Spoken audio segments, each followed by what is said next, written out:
Hey, what's up YouTube? My name is Jason, and today I'm going to be taking you on a tour around Spoon Sports here in Japan. Spoon actually has two buildings on the same street, and this location is called Type 1. It's a workshop where they do maintenance and tuning, but it's also where you can enjoy a self-guided tour around their facility.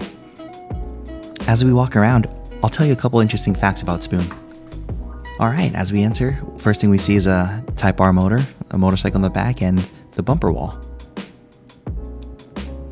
The first car, you can see it from the outside, it was the Spoon Sports Competition S2000. This thing's pretty badass. As we turn around, you can see a wider view of the shop and a few employees working on a customer's car. Now as we walk around, you can see the nostalgic Honda Civic EF. This is Spoon Sports' first competition car. A lot of cool parts on this thing. It's used for a lot of events. Let's walk around and check it out. If you notice, the wheels have one lug. It's center lock wheels and it has air jacks, so the car can actually raise during competition. Looking at the interior, you can see everything's all stripped out. They got the Spoon steering wheel, seat, roll cage, but this is a sub 2,000 pound car. Also, it has a 1.7 liter ZC motor, and it's just super cool to see because it's nostalgic and it's monumental to Spoon. I really appreciate Japan for their culture and the integrity they have for their community, because it blows my mind that I'm on a self-guided tour, but this is actually a workshop. These are all customer cars right here on the side that are getting worked on by some of the mechanics, and I can just walk up to them and check out what they have. So it's nice to see that these shops are so clean and so safe to be able to do this kind of stuff. But in America, it's definitely not this common to have this type of access and freedom to walk around a shop. Now, as we turn around, the first car we see is the latest generation Civic. It's not a Type R, but has a few Spoon parts: Spoon wheels, calipers, and exhaust. Can anyone guess where Spoon got their name from? It's definitely nothing to do with silverware.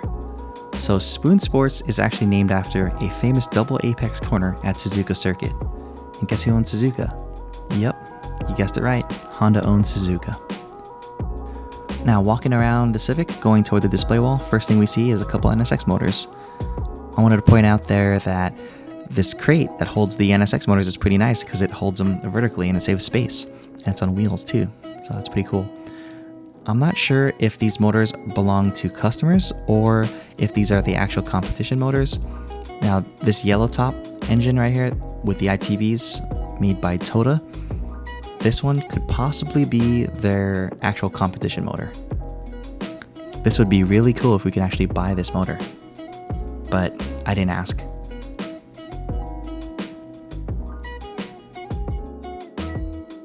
Next to the NSX motors, looks like we have a differential and two transmissions. I'm assuming these are S2000s because that looks like it goes to a drive shaft for rear-wheel drive. And the display wall, these are all the parts that Spoon designs and sells to the enthusiasts like us. I've actually seen a lot of people using these Spoon calipers. That's really cool to see here. Spoon camshafts, Spoon valve covers. Super nice valve covers. Comment below which one is your favorite color and valve cover. I really like the yellow for the Spoon, but those magnesium valve covers for the NSX look really nice too. And this is a cutout of a B series. It looks like a Type R, a B16A. So yeah, Civic Type R motor just cut in half just so everyone could see how the motor works.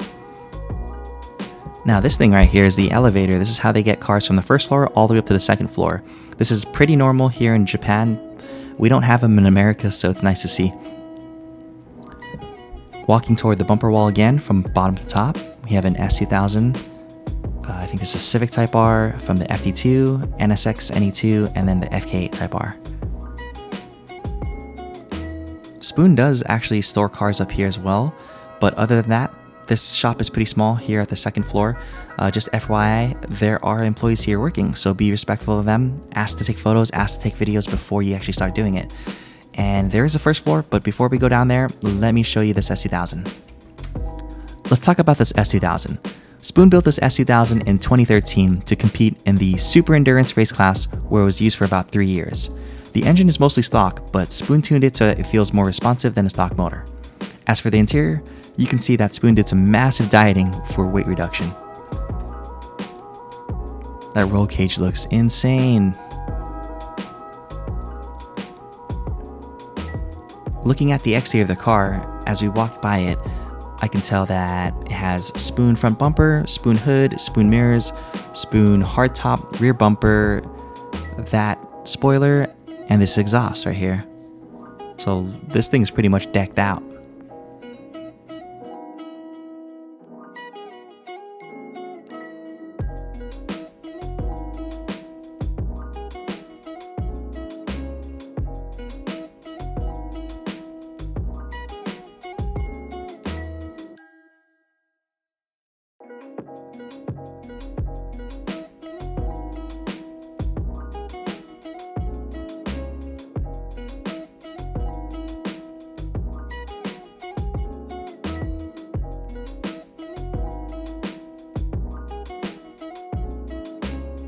I didn't spend too much time downstairs because they were tuning a car and they were on the dyno, but you're welcome to check it out. They actually have an engine building room that you can see from the street, and you're welcome to just walk around there as well, but make sure you get permission first. Remember how I mentioned that there's 2 spoon locations on the same street? Well, if you head a little north and across the street from Type 1, you'll get to their second location. Now, their second location isn't really a showroom area. They use this place for like manufacturing and shipping, but I'll take you around and show you what the building looks like. If you do decide to come here, just heads up, it's actually a really narrow street to get to. Parking's very tight, and that main street right there, you can't really park on that main street. So if you do want to come here, this is what it's going to look like.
If you stuck around this long, thank you, and if you're wondering about where I parked at Type 1, let me show you exactly where. Now, if you're not used to driving at one-way roads, this place could be kind of difficult to maneuver through, but there's a little parking lot around the corner from Type 1 that's not too expensive, and it's kind of limited on parking, but if you find a spot, you can get really lucky. I only spent about 440 yen, which is $3 US. It was really convenient for me to just park there, walk to Type 1, check it out, enjoy it, and come back.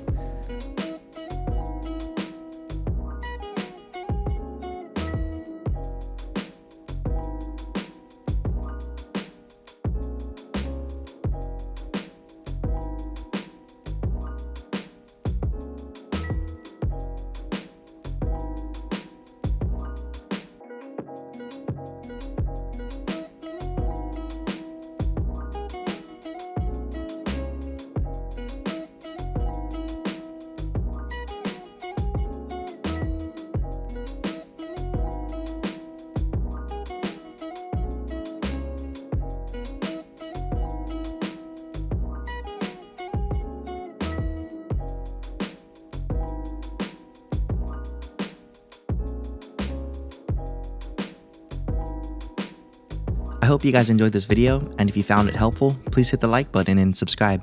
I'll see you guys in the next video.